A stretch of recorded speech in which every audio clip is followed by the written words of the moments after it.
welcome to the Soul Tribe. I love you. I appreciate you, honey. Now let's get to this video. I fell in love with my psychiatrist.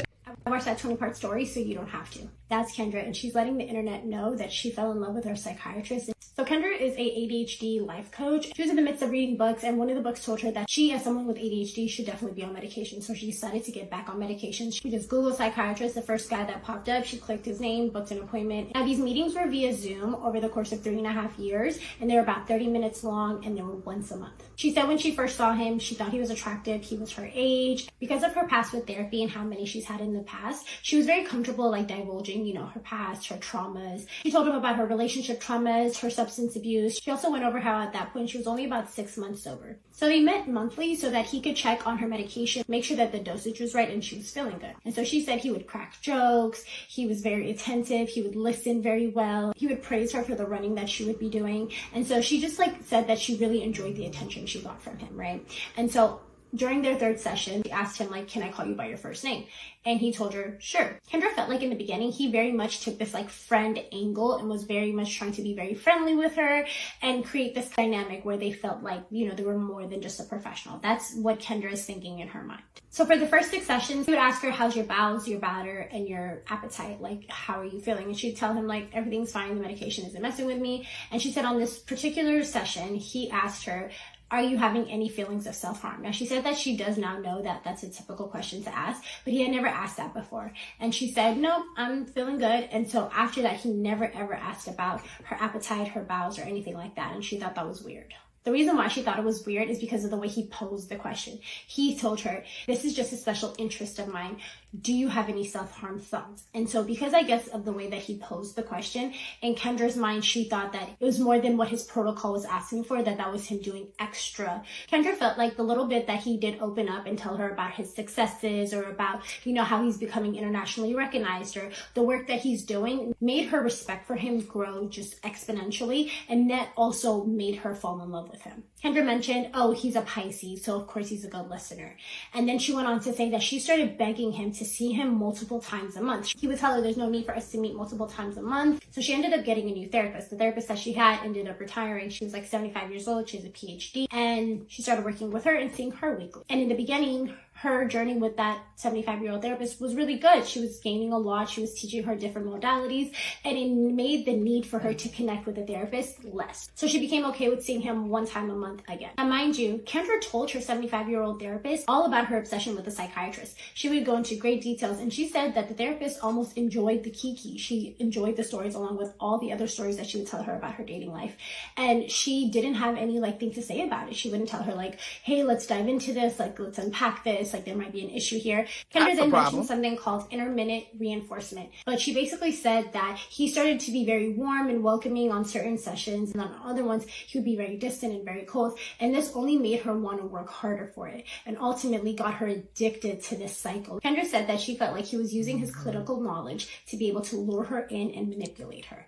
She told us a story how she ended up getting into a car accident and she didn't think it was much. She ended up going to urgent care and they told her immediately, you need to go to the emergency room. There might be internal bleeding. We're getting signs of that. And so she was like, well, I have a meeting with my psychiatrist at 2 p.m. I can't miss that. I'm going to wait for my appointment. Then I'm going to go to the ER. So she gets on the Zoom with her doctor and she tells him what happens. And she said that she was upset that he didn't tell her, let's stop the session. You need to go to the ER.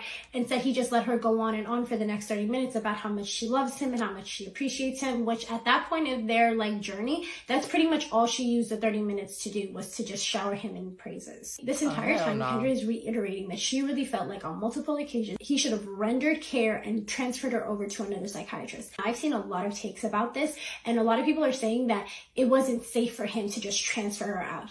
People like her sometimes have other issues in the background, other mental diagnoses, and you can't just take someone like that and just rip them away from their mental health provider and just put them with somebody else. A lot of people believe that he was just actually protecting her mental health, not stringing her along for his own benefit the way that Kendra views it. She then tells us how he would never directly compliment her. He would never be like, oh, I like your glasses or anything like that. He would say something like, oh, I like tortoiseshell glasses. And so if you go see any of her videos, she's wearing these tortoiseshell glasses, and she said in her videos, in hopes that he does see the video. Mind you, she has contacts, right? Now in the background, Kendra had an ER doctor who was a best friend of hers, who was also feeding into her kind of like, I don't want to call it a delusion, but her version of the truth that this man was in love with her. Her best friend would say things like, I wouldn't be surprised if your doctor up and said like, oh, I can't give you care anymore. And then 2 years later comes back and tells you he wants to be with you. I don't know if there's like a 2-year time period before you could date a previous client. Kendra would go take that information over to her psychiatrist and tell him what, you know, the best friend said. And he would just say nothing. He would just look at her. And she said that was called weaponized neutrality. By him not saying anything for or against it, it kind of just leaves her in this limbo to kind of like assume and make up her own assumptions. Kendra felt like when she told the psychiatrist about what the best friend said, he should have been like, this is inappropriate, let's move on. So then shortly after that, she asked him like, hey, is there any other diagnosis that you gave me that you didn't tell me since we've met? He's like, yeah, I gave you trauma and stress related disorder. He's like, because of your childhood and everything you've been through with your dad, I felt like it was appropriate. And so she's thinking, why wouldn't you tell me about this? I felt like you're using this information against me. You're trying to manipulate me by not letting me know the full, you know, picture. So now it's January 2023. They're about a year and a half in, and she's full-blown obsessed with her psychiatrist. Now, at the same time, my thing is, she's telling a story, but also saying clinically what she feel he should have done. And yes, I know, you know, mentally she's having her own issues, but in the back of your mind as an ADHD, what she said she was some type of ADHD, whatever she said. But if she has some type of clinical background in the same field, she too should have possibly took the initiative to transfer to a different psychiatrist. That's just my opinion. I don't know. But let's get back to the story. Getting a boyfriend, right? The psychiatrist had no problem with the boyfriend. She actually said he encouraged the relationship, but she thought that he encouraged the relationship because he fulfilled her physically. And she was still supplying the psychiatrist with what she would say is like supply or emotional fantasy for him to be able to like, you know, feed off of that, right? She also would mention how the psychiatrist wasn't married or dating because she felt like he was getting his emotional needs met through his clients and he was being predatory that way. Once she got with the boyfriend, she started telling the psychiatrist intimate things about her sex life, how she's tracking her cycle. She felt like he should have stopped her at that point and told her, hey, this is appropriate, let's move on. But she felt like he didn't because he was enjoying it too much. A year and a half into being with her boyfriend, they start having problems in the bedroom. And she goes to her therapist, a 75-year-old, and she starts telling her about it, right? And the therapist is like, you know what, you should go tell your psychiatrist about these issues. And Kendra's like, I don't really want to tell him, I'm not comfortable. I mean, at the end of the day, I do have this giant crush on this man. I don't necessarily want to go tell him stuff like this. She's like, no, I think I want you to go tell him because I want a man's perspective on this, right? So then Kendra's like, okay. So she's super happy and excited. She goes over to her Zoom appointment with him and she tells him like, yeah, this and this and this is happening. And for 30 minutes, she goes into great details about their, you know, sexual problems. Mind you, Kendra mentions at this point, her meds are stable, but she's still now at this point, 2 years into still seeing her psychiatrist on a monthly basis. And so she said that it felt like it was Christmas to him. Like the 2 years of work to manipulate and lure her finally paid off. And she's talking about intimate moments in the bedroom sessions with him. Like this was a culmination of all of his predatory behavior. During the story time, Kendra does dox this man. I know she said only his first name, but at the end of the day, his first name is all you need sometimes. She also gave his like ethnicity and where he's from away, and people were able to find his practice, find his name. Even if she didn't directly dox him, she was a part of doxing him. And so now his name and everything is floating around. A lot of people were asking her like, hey, why did you share this story? Like, what's the point of this? And she said it's because she came on TikTok looking for advice. She typed in like therapist abuse, falling in love with your therapist. Nobody had stories like that. So she's like, well, I'm going to share my story so that other people feel seen. And she's like, people do feel seen. They're in my DMs. They're telling me, hey, this has happened to me before in the past too.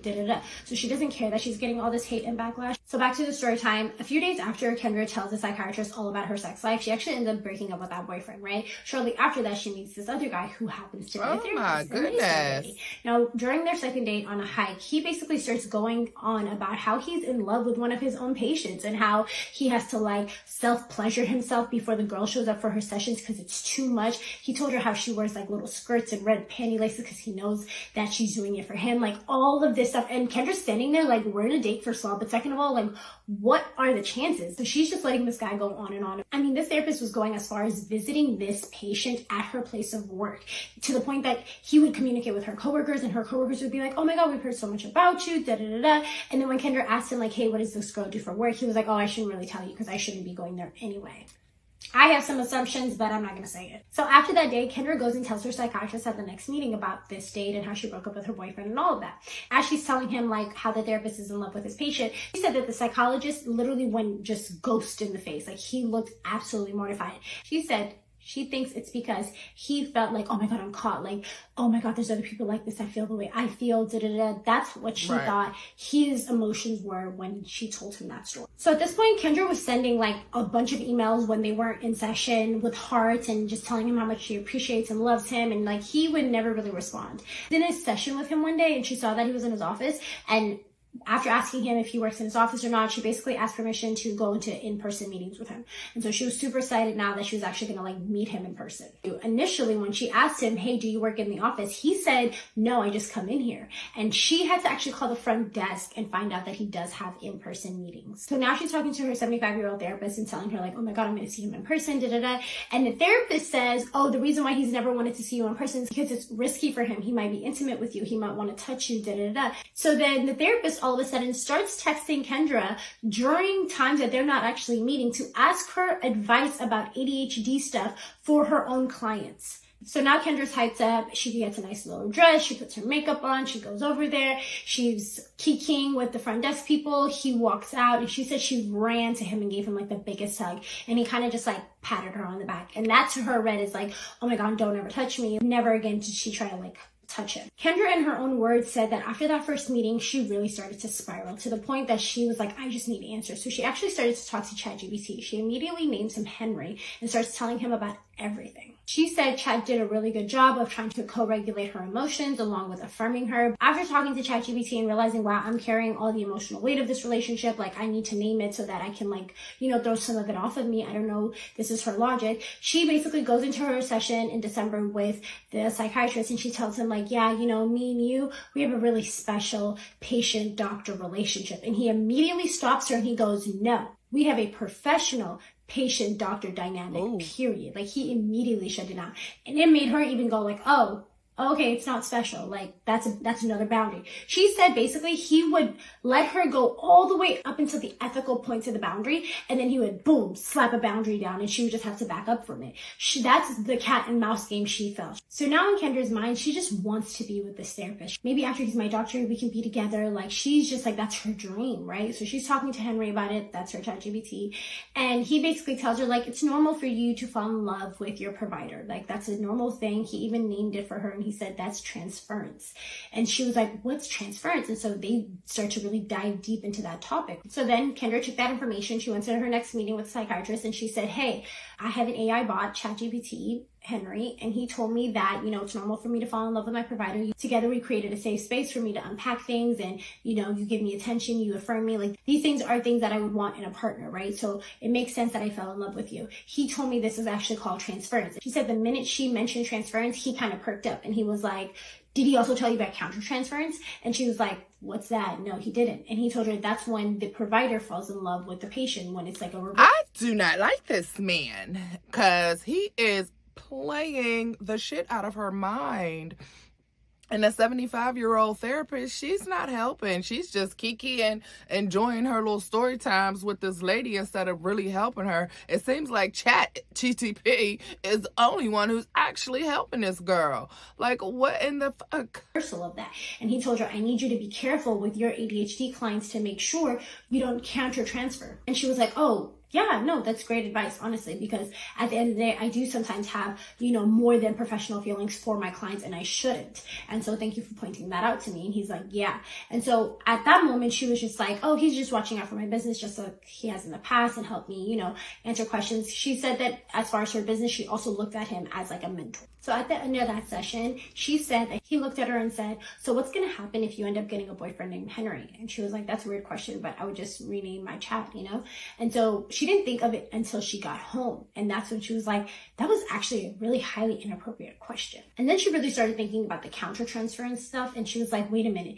He wasn't telling me that so that I can be careful with my clients. He was telling me that because that's what he's experiencing. He slipped up. He was never supposed to do that. She always mentioned how smart this man was, how good he was at keeping his boundaries, how he was never sloppy. He would never, cross them because he knows like I shouldn't. So she's like, when I brought up transference and then he brought up countertransference, she's like, I've learned now that these healthcare providers, they're trained in how to deal with that and how to like unpack it, work it through with the patient. She's like, he didn't do any of that. He didn't even tell me about it in the first place. He just let me go on for 30 minutes, always praising him. So then she went to ChatGPT and she asked ChatGPT to give her examples of when and where her psychiatrist had experienced and done countertransference with her. And so ChatGPT, again, this is where it becomes a very dangerous tool. When you're in a certain state, whatever you feed it, it's going to output it back, right? So she fed that prompt and it told her, well, this, and that. She tells us a screenshot of like the ways that he, was doing countertransference. I think one of them was like him complimenting her and telling her like, good job on growing your business. He even had said at one point, like, if you weren't my client, I would refer clients to you to work with ADHD. And she would take those moments and basically be like, oh my God, he's so in love with me. So after all of that happened, the countertransference discussion and all of that, she decided that she doesn't need therapy anymore. Like, it served its purpose. During her last session with her therapist, she tells her like, yeah, this is our last session, and she said that therapist was like physically, emotionally like shocked. She was like, oh, okay. Well, usually I like to be made aware ahead of time that this is going to be our final session because I have a procedure. There's a way that I like to, ask questions, see what you've learned, and they go into it a little bit, but not a lot. At the end, Kendra's like, bye, see you. And she said that the therapist in a very shaky, emotional voice was like, have a good life or whatever. And then that night she gets an email from that therapist again, basically telling her like, hey, I really do have a procedure. I really do want to know like what you've learned, what you've gained, I want to be able to give you like a healthy closure. And so Kendra took this as like, oh my God, this therapist is begging me to come back. She said it gave her an emotional wave, right? So she decided, I'm seeing my psychiatrist tomorrow. I'm just going to ask him to help me draft an email. So she goes in, hand in her face, the minute that she goes into his office, and he's like, oh, that's how we're starting today. And mind you, when she got those bullet points from ChatGPT showing her ways that her psychiatrist was doing countertransference, she took that screenshot from ChatGPT and she sent it to the doctor. She's in the psychiatry session and he's like, so what's going on? And she's like, you never responded back to my email. Kendra felt like at this point, he very much so should have let her go and like transferred her care, but he just couldn't let go in her mind. Kendra said that after that, he increased the intensity and the intimacy in their session. She felt like because she told him, hey, like I'm having transference, I'm obviously like projecting my feelings on you, he's rewarding her like, good job. You took full accountability for your dynamic in this relationship. It is all on you. Now I'm going to breadcrumb you as much as you want, right? So at that point, she gears the conversation back to the email and she's like, hey, did you see what Henry said? And he's like, yeah, I'm still thinking about it. And then she's like, well, I want to read you what else he said. And she basically goes on and she's like, yeah, countertransference is very common. They're human at the end of the day. They go through human emotions. What's most important is that it's internalized. They never act on it and they keep it in check,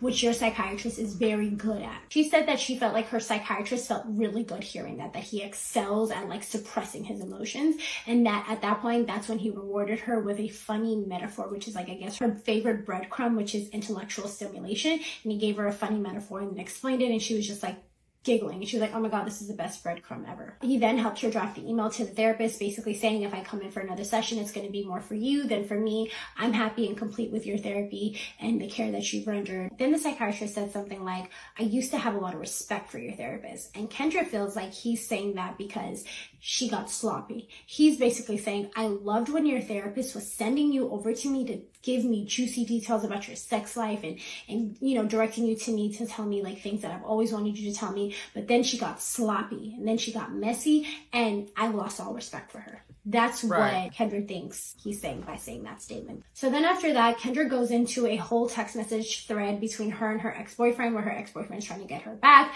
And Kendra's telling him like, I have more self-respect for me. I don't want to talk to you, And the psychiatrist's response to that was, I bet he had to read that twice. Kendra felt like that was his way of saying good job instead of complimenting her. And so Kendra tells us like during a full moon, she had this dream about her actually hooking up with her psychiatrist. During that same session, she actually mentions it. She's like, looks him dead in the eyes and says, hey, I had a dream about us like hooking up in this very office right here. And she said he like turned white in the face. She said he looked visibly uncomfortable. And she's like, maybe he felt uncomfortable because I basically psychically downloaded his like fantasy and I'm like speaking it back to him, or he's just uncomfortable. she told him that while the actual, act was happening, she was enjoying it. She was so happy they were finally together. But the minute that she left and went home, in her dream, she broke down and cried. She was so distraught because she was like, oh my God, I thought he loved his boundaries so much. Like, why would he break his boundaries? Like, I can't believe that. So then she woke up from the dream and she was like, oh, thank God. I'm so grateful it's just a dream. And so she said, just like a little kid, the psychiatrist looked up at Kendra and said, so you do like my boundaries? And she was like, I love your boundaries. I hate them, but I love them. At the end of the session, he gets up and she said he met her at the door, which he never does. He stood there while she put her shoes on. Then she's like, are you going to get the door? He like scrambled and got the door. She thinks in her mind, in her replay of this, he's completely frazzled because of the conversation they just had, right? So then he walks her to the foyer and then he like watches her leave. And she's like, he's never done that before. And then he asked her as she was leaving, see you next month? And she kiddingly was like, maybe. And she was like, you've never done that before. And that's when she said she'd realized they had actually gone 15 minutes over the session time. And she's like, this is the beginning of a special treatment, like longer session times, all these other things. And I'm assuming she's going to keep telling more of this story. I, however, did a little bit of digging in other aspects, but definitely if you want to finish off her story time, she's on part like 21 now, I think. Feel free to go to her page. It's going to be linked in the caption as always. Now, the digging that I did was somebody came forward that was actually a client of Kendra's that purchased her ADHD coaching from her. So this girl was a friend of Kendra, reached out to her and said, hey girl, I know you've gone through sobriety. I wonder if you had any tips or tricks for me. And immediately Kendra was like, so happy for you. Here's my link. Book an appointment. So the girl books an appointment, and before the conversation's over, the girl pays Kendra $3,000 upfront for 3 months of ADHD coaching or sobriety coaching, whatever it may have been. And she said essentially in the beginning it was helpful. It was nice to have somebody that had gone through this journey to like help her, give her tips, and just genuinely having someone there to talk to. But then slowly but surely, all that Kendra was doing was typing in everything that this girl told her into ChatGPT to get responses, and then ultimately just telling this girl, use ChatGPT as a therapist, which we all know is very, very dangerous and completely horrible for the environment. You guys have taught me. Now, the friend that came forward, she was telling her story, and she was about to get to the part where she was going to tell us, like, okay, the sessions were running out, but I was so grateful because at this point, it's just ChatGPT. And then she said things got really weird, right? So I'm trying to find the videos where she's, like, going on into it more, because this girl had already privated her page. I think within, like, 7 hours of posting her story time, the client of Kendra had already privated her page, right? So I'm like, damn. So I'm finding other, like, takes of it. The girl that I found that watched the client's video basically said that she went from being like, oh, I'm telling the story, to like coming back to tell her story and being visibly shaken and being like, yeah, I'm going to tell the story, da-da-da-da. And then all of a sudden, all the stories were gone. So what this person thinks, and what I honestly, I can see that happening too, is that Kendra reached out to that client and told her, like, hey, you need to take it down. Maybe she went as far as to threaten her. I don't know. Either way, though, the girl's story time is gone. But she was telling us what it was like to be a client of Kendra's. Someone has found that Kendra went on a subreddit and was like, hey, I told my story on TikTok and people are coming after me and victim blaming me and da-da-da-da-da. But if you want to hear my story, like, here's my TikTok. So some people are also speculating that all of this is just to further her career as an ADHD coach, but a lot of mental health providers are actually really concerned that she is an ADHD coach, especially because coaching is a unregulated industry. They're a little worried. But either way, you guys tagged me in this. I wanted to make sure I got it out to you guys. I appreciate you guys as always. Bye. Girl. That was a crazy ass story. Like, oh my gosh, it was all over the place. Oh man, shorty, falling in love with your psychiatrist, not getting no help from your therapist, putting all your trust in ChatGTP, and then telling people that you're coaching, fuck it, just use ChatGTP. It's crazy. And yes, my initial concern was that she was coaching or mentoring or providing any kind of stability services when she's unstable. Make that make sense. But you reached the end of another video. I appreciate y'all. I appreciate your time. Let me know what you feel about this story. Let me know if you're going to follow up on this story. And let me know if you were in the middle of the story when it was actually going on. Personally, I had no clue. I didn't know nothing about it. I'm happy I found it. I'm happy I listened to it. And I send her good vibes and healing powers and just get through it. But all right, y'all, I love y'all. I appreciate y'all. Please like, comment, and subscribe to the Soul Tribe for your weekly dose, coming to you every Sunday and Thursdays. Y'all are my Soul Tribe. Tribe is with a Y, because the Y is for you, and that's because I love you so freaking much. All right, y'all. There's a lot of crazy people in this world. There's a lot of crazy people in this world who don't know that they're crazy. That's a dangerous mix, okay? But I'm outie 5000. Ashe. Oh, hey, y'all. It's me, the Money Professor. How are you? Well, I'm just, helping a client with some mortgage protection. What's mortgage protection? It's a life insurance policy that protects your family and your family's home in the event that you get sick, in a bad car accident, or just pass away before your mortgage is able to be paid off. This is the best way to keep your family and your home safe in the event that, like I said, you pass away.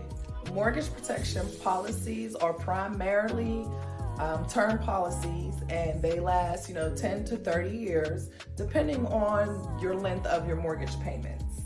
It also has the cheapest premiums, so it is extremely affordable for all homeowners, really.